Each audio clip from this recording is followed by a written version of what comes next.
Hey, how are we all doing? Right, so I'm going to share some viewpoints, some perspectives. Some of the stuff you may agree with, some of it you may not, that's fine. And it's kind of for everybody. I've kind of titled it Selling Procure Tech to Procurement, but you know, if you want to identify as a buyer today, or if you want to identify as a seller, that's cool by me. I also try and make it a little bit interactive with one or two kind of questions. Just in terms of my background, as just kind of said there, I used to be CPO at Walgreens Boots Alliance. I do a lot of advisory work now. I work with procurement technology companies. I work with businesses, and I work with some PE businesses as well. Worked across 5 or 6 different sectors across the world, and my real passion is procurement transformation, repositioning procurement, sustainability, and then using technology at the right point in time. So, disclaimer, in my opinion, you don't have to agree with it, as I've said, that's fine. This is just my viewpoint. I speak with a lot of companies, read up on a lot of this subject area. You know, I kind of form my view about the world, which is the world according to Jim, if you like. So just in terms of the market context, and I kind of quote Spend Matters and Lance Younger and the team at Procure Tech 100, but 5,000 plus procurement technology solutions, only 400 new ones this year, only 400. But however, growth has slowed. It's slowed down from being about 30% new products 12 months ago to being more like 12-13% new products. Funnily enough, sales aren't meeting expectations. There's clearly saturation out there. Layoffs, sadly, are commonplace within a lot of the procurement technology businesses. And you know what that leads to is investors don't quite have the same level of confidence they perhaps had a couple of years ago. And therefore, there's kind of more scrutiny because they realize that, you know, that 30% plus kind of growth rate isn't going to continue infinitum. And moreover, buyers are kind of really confused and are very hesitant about buying. I'm going to explore that a little bit more in a moment. And sadly, there's going to be winners and losers in terms of procurement technology. I think you could equally argue there'll be winners and losers in terms of the buyers of the solutions as well, yeah? So just in terms of the buyer, and let's just bear in mind that when it comes to buyers, there's a real mixed state of maturity here. There's a super sophisticated buyers where procurement is really critical to their business. They spend 80% plus on third-party goods and services in terms of the revenue. It's super important. And then there's other companies where they only spend 10% of their revenue on third-party goods and services. And frankly, and forgive me for saying this, procurement's trivial to those organisations. Yes, it's important in terms of administering the company well, but it's not material to the performance of the company. And apologies to all of the consultants in the room, of which I know quite a few. But the message I heard here, particularly from a lot of the big four and some of the premium organisations, is that procurement technology is the way forward. It's the only answer, yeah? And frankly, it's not. And we'll come on to that in a moment. It's part of the answer, and it's a real key part of the answer, and there's a point in time play here. And, you know, there's also a view which says, buyers have a view which says, hey, look, if I buy this technology, it'll fix all of my problems. Rarely does it, frankly. It will fix a small part of one of your problems, yeah? And if you're fortunate, if that problem is really important to you and you can really shift the performance of the organisation, it's a really worthwhile investment. We're all suffering this economic downturn. There's uncertainty in terms of where the economy is heading, when the recovery is going to happen, and you know, the exec teams of organisations are cautious about making investments and increasing revenue spend and making incremental capital outlays. Okay? Kind of obvious, isn't it? Yeah? And moreover, procurement technology returns for many organisations are much more ambiguous. and they feel less confident about making some of those investments. And that's the way of the world. There's certain areas where it's really clear, but other areas where it's really less clear. And, you know, the exec teams of businesses have to make a call. Do I invest in procurement technology, or do I invest in something I'm comfortable with because I do it all the time? I'm going to get a new sales and marketing systems, and the sales and marketing individuals talk about how they're going to increase sales by 20%, 30%, 40%, half it and divide it by 10, and you get to the truth at that point. But that's another thing. Then there's this other point which is really important, I think, for the procurement technology companies in the room. Often procurement functions are much less influential with the exec teams in terms of securing that investment. It's much easier if there's an absolutely attributable link between the investment and the material performance of the company.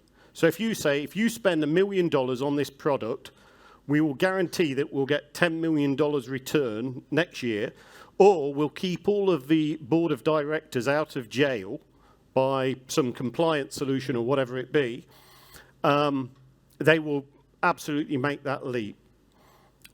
If it's something a little bit more fluffy, that's kind of a little bit more tenuous in terms of how it drives value or retains value or reduces risk, that's a much more difficult call for the exec team to make.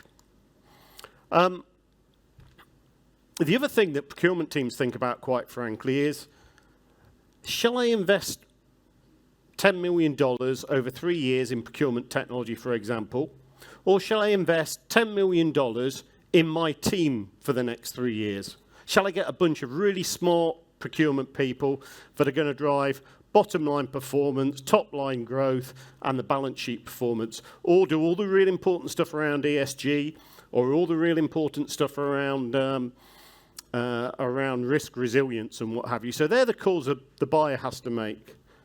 And they're the kind of questions. Okay, does that sound vaguely familiar with people? I've seen some nodding heads. Anybody shaking their head violently? Because I'm going to put you on the spot if you are. Right? And then the seller. So the procure tech companies are not always reading the signals right about the buyer.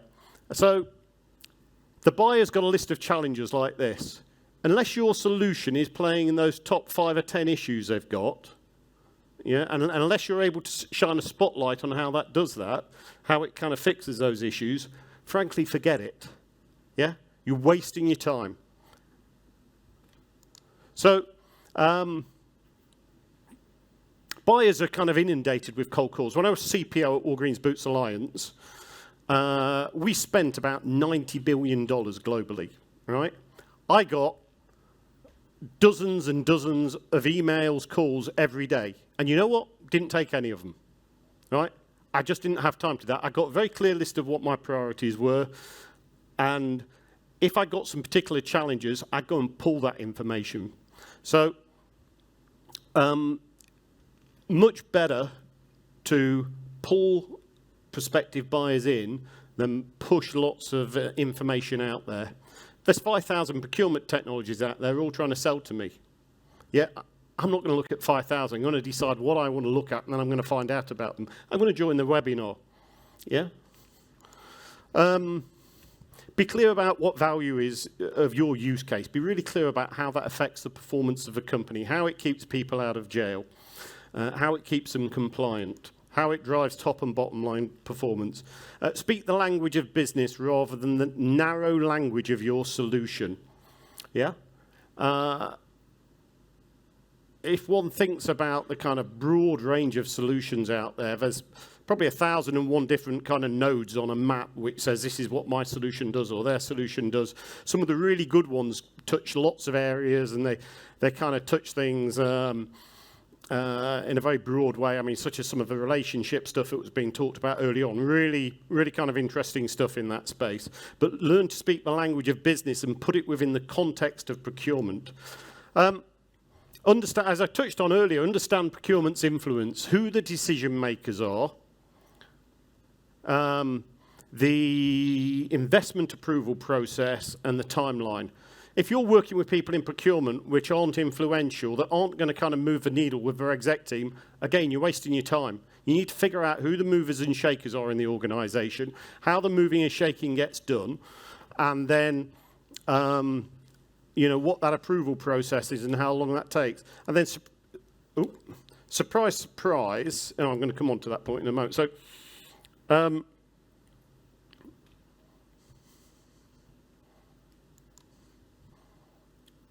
that's strange. Okay. I've got one screen here saying one thing and that one's saying something different. Right. So just in terms of some key trends, think about, and it's been touched on here once or twice, 10 years ago, most of the conversation was around source to pay. Yeah. In the last 10 years, we've had a huge revolution. And if you look at kind of some technology themes, sort of visibility, cyber risk is all about keeping us trading, keeping us out of jail, kind of particularly pertinent over the past few years in terms of challenges we've seen in supply chain. ESG, again, is keeping us trading. I'll argue that's kind of keeping us out of jail in the future in terms of a CFO having to make statements about the integrity of the reporting in this space. You've got kind of intake and workflow, which is about making us more money in cash because it's driving efficiency and speed and access to market at a rapid pace. And then you've got SRM, contract management, driving innovation, managing that broader relationship layer. That's about driving performance, driving innovation, driving improved top line and bottom line performance. So, forgive me, I can't do anything without a 4-box chart. I was kind of reflecting on this, but if you imagine this, along the bottom, you've got what I describe as the customer's margin. So how much money do they make? And what's kind of procurement's influence? And then on the left, I've kind of got direct and material attributability of ProcureTech. So does the solution keep us out of jail? Does it keep us trading? Does it support our ESG? Does it help us make more money in cash? And the more direct the procurement tech solution is in terms of attachment to that, the more likely you are to get approval. But there's another couple of factors in here, just in terms of that. So if it's not directly attributable and the customer doesn't make much money, why would they even go there? Yeah? Well, it would be a fool's buy if I've decided. You're not going to be able to sell into that space. And if you're a buyer buying in that space, forgive me, more fool you. Yeah? You can't afford it, and it's not giving you any return. If you're in a low-margin business, let's say distribution, for example. Distribution companies on average make, 4 to 6, 7% net return. So that's a relatively small margin compared to, say, banking, where maybe they're making 20, 30%. The sale's possible, but you get intense scrutiny in that space because they're going to look at it really tight because they don't have lots of free cash. They're going to be really clear, does this add direct and material value to my business? Okay, so at that point, yeah, you might get a sale. And as a buyer, you're going to be asked really challenging questions about, show me that this is that this really drives value. And then this one's a really interesting one. So where the customer makes a lot of money, and procurement might be quite influential, you look at that and say, well, the solution might not actually be that attributable to profitability or keeping people out of jail or whatever it be. But you might well get a sale there, and you as buyers might well decide it. But you might be what I would describe as an organisation that buys tech for tech's sake, yeah? Because you're finding it difficult to show how that really adds value. Now, I'm not saying that's always a bad thing, because sometimes it can be a very good thing. It just depends where it drives you. And as we heard earlier on today about innovation, that can be a really interesting place to play, but you've got to be really careful around it. And then you kind of get to utopia, where a sale's kind of highly likely because you can really show the value the solution brings, and moreover, You've got the influence within your procurement organisation. Your company makes lots of money, so you're going to buy it because it really drives your performance, and you're going to convince people you want it. So that's kind of a view. And it's a bit generalised, I know, I get that. But hopefully that kind of helps people think about things. So just kind of moving on to kind of the summary here. So just in terms of the winners, I would argue that winners have solutions that materially, i.e. they really add a significant amount of value, and directly it's unshakable in terms of the in terms of the value it adds, are kind of directly attributable to the solution that we're talking about. Also, winners target those businesses which are high margin or have incredibly compelling cases for some of the smaller margin businesses where it's really critical in terms of their solution. They know how to work with the influential people. They know how to figure out how to sell to them, how to encourage with them. And they've invested in the process of buying decisions. And importantly, they kind of know how to close. So that's kind of what I've got to say. I've kind of moved through that quite quickly, I feel. I'm actually ahead of schedule, which is a first ever. So I'm going to kind of throw it out to some questions and viewpoints and what have you. So who's got a viewpoint which is kind of contra to that, or particularly wants to kind of comment on it? Feel free. Don't be all shy. This gentleman here. Can we just get the mic to you? Sorry, otherwise people can't hear you online. Hi, it's Dave Jones. Have you got a view on best of breed versus intense suite, specialist suite for procurement teams of today? Well, so the question was, do I have a view on best of breed versus complete suite? Yeah. First of all, I wouldn't describe myself as a procurement technology specialist. There's probably a lot of people better positioned to answer that than me. But what I would say is that kind of end-to-end solutions that kind of are all-encompassing don't really exist.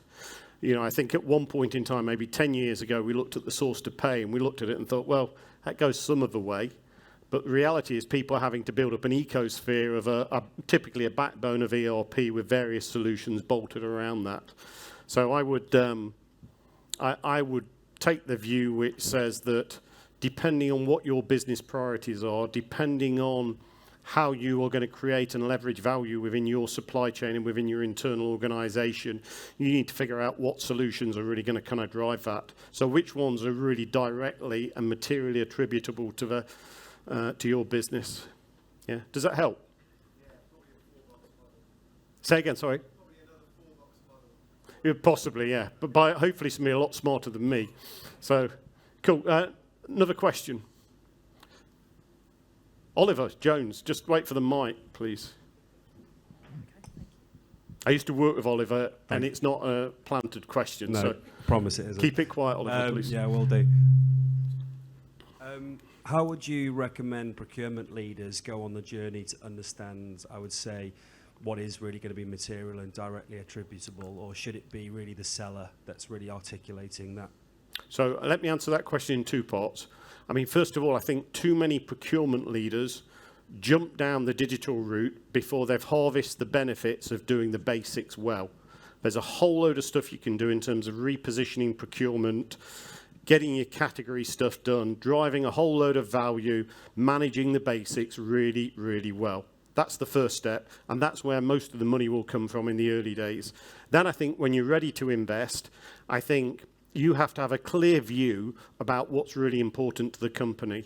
So based on what the chief exec, the chief operating officer, and the chief financial officer are saying to the city or the street, if you prefer, that will set the tone for procurement. So if a chief exec is saying, you know what, we've got to have a cost program, our operating costs are way more than it should be, you know, if that's the message, that's what you need to go for. If your chief exec is saying this is all about growth and our costs are in a great place, maybe it's all on the innovation side, and maybe it's all about the top line. But equally, if your chief exec is saying, you know what, we've got some real sustainability issues in our supply chain, then that will be where your conversation will be with the chief exec. And then you've got to go work with the prospective companies that can help you in that space. Okay? Does that help? Next question. I saw a few more hands up. Amber, yeah, you choose.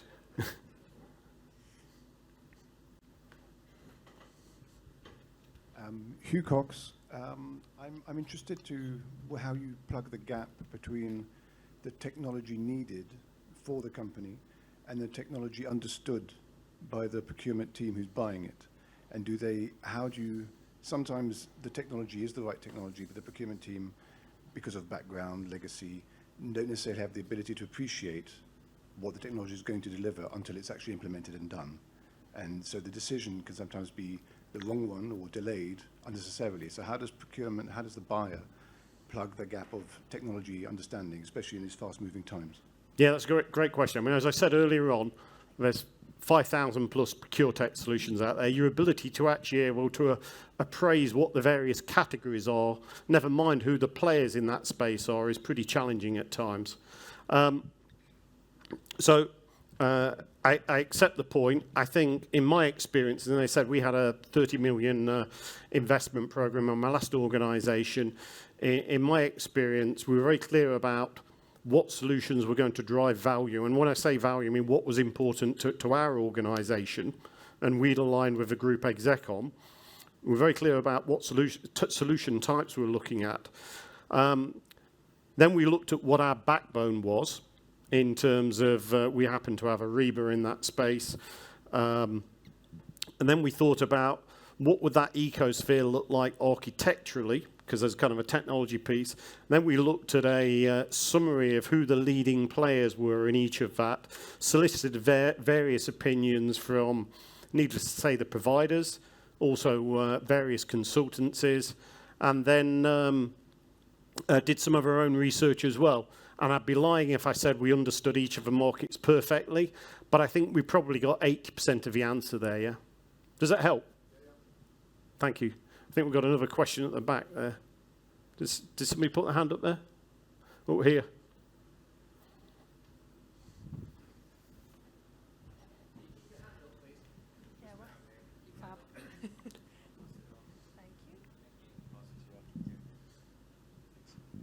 Hi, Rob Rousseau. I'm intrigued in your experience. What have been most effective methods you've seen for vendors to create that pull demand that you were talking about earlier? Yeah, good. Again, I am no ProcureTech expert. I've spent my life selling procurement internally, but never sold a procurement technology product in my life. But I think one of the things that help the buyer, and when I say buyer, I mean the organisation. I don't mean the person with buyer as a job title. One of the things I think helps the buyer is various events. Events such as this, where you listen to people talk about their products, you kind of connect with them, you really kind of understand what they're about. I think webinars are a great thing. You know, if you've decided you need a solution in a particular space, go join half a dozen webinars with the key players in that space and listen to what they're talking about. Go talk to some of their customers. And I think that's probably one of the most powerful. You know, if you're interested in a solution, say in the sort of SRM space, go speak to the customers of the kind of key players in that space, yeah, and listen to what they've got to say. If I'm entirely honest, I'm not sure personally. I put a lot of weight into the various quadrants and the magic quadrants because it's all blah blah. And it's not necessarily relevant to you and your business. What you've got to think about is what shifts the value needle for my business and which one of those products will do it best. Just because that kind of one in the top right-hand corner of a magic quadrant has got the biggest stars against the biggest star against it, doesn't mean it's right for you. Yeah, does that help? Yep. Thank you. Cool. Right. Any more questions? I'll take it. Hi, Martin Lee. Hey, Martin. Question: you had AI on your slide, I think. What threat do you think that has for cannibalising the ProcureTech industry? For people doing it themselves, generating their own solutions? Do you mean the ProcureTech industry or the procurement The procurement function? technology industry. Oh gosh, well, I think it's a huge enabler, and this is going to be a bit of a get-out, Martin, but I think it's a huge enabler, and I think what we'll see in procurement organisations in terms of the people actually doing the work and in procurement technology, that it will really turn that upside down, and stuff that people were doing won't exist in the future because they'll just use AI to do that. And, you know, they won't be doing research on category strategies in quite the way they were. They'll be getting a whole load of that information through AI and kind of assimilating it a different way. I get all of that. But what it will do is open up a whole load of new opportunities, industries and insights where people will stop focusing on that and start focusing on this. So I think my take is, and who knows, there's far smarter people than me kind of thinking this through, but my take is what you stop doing here, you pick up and create new value here. So that low value stuff that was spoken about earlier on, that will be put down and you'll be focusing on higher value stuff in the future, Martin. Did I dodge that question or did I answer it? Very good, very good. 1 out of 10? I'll let you off. Yeah, okay. Cool. Any more questions? One at the back there. Cool. Make it a good one, right? Where was the question? Just can you put your hand up again? Who had the hand up on the question? I thought somebody had the hand up. Oh, there we are. Right at the back.